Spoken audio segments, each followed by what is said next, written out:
Hey nursing students, do you have any problem regarding blood collection vial? Here I am Rinita, working as a sister tutor in a nursing institute in West Bengal with the best solution in this video. At first we have to know plasma, serum.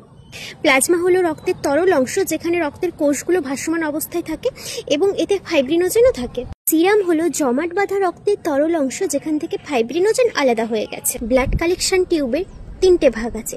First is serum collection tube, যার মধ্যে clot activator বা jail থাকে। এতে দুটো কালারের vial পাওয়া যায়, first is red, second is yellow.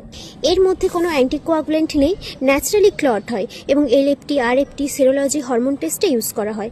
হলো ইয়েলো বা এসএসটি টিউব, এর মধ্যে serum separator gel clot activator হিসেবে থাকে। বায়োকেমিস্ট্রি ল্যাবে ইউরিয়া, থাইরয়েড ফাংশন টেস্ট করতে ইউজ করা হয়। Secondly is plasma collection tube, এর মধ্যে অ্যান্টিকোয়াগুলেন্ট থাকে, ফলে রক্ত জমাট বাঁধে না। এটি তিনটে কালারের হয়ে থাকে। ফার্স্ট কালার ইজ গ্রে বা ধূসর, এর মধ্যে সোডিয়াম ফ্লোরাইড অ্যান্টিকোয়াগুলেন্ট হিসেবে থাকে এবং সুগার চেক করতে মানে এবিএস, পিপিবিএস চেকে এটি কাজে লাগে। ব্লু টিউব, এতে ট্রাইসোডিয়াম সাইট্রেট লিকুইড ফর্মে থাকে। এটি পিটিআইএনআর বা ডি ডাইমার টেস্ট ফর ডিভিটি টেস্টে কাজে লাগে। থার্ড কালার হলো গ্রিন বা সবুজ, ইট কন্টেন্ট সোডিয়াম হেপারিন যা রেনিন, ইনসুলিন, অ্যালডোস্টেরন টেস্টে কাজে লাগে। আর থার্ড হলো হোল ব্লাড টিউব, যেমন পার্পল বা বেগুনি কালারের ভাইল, যার মধ্যে ইডিটিএ বা ইথিলিন ডায়ামাইন টেট্রাসিটিক অ্যাসিড থাকে, যা কিনা সিবিসি, ডাব্লিউবিসি কাউন্ট, HbA1c ইনভেস্টিগেশনে কাজে লাগে। I hope you will love this video, so share this to your friends. Tata.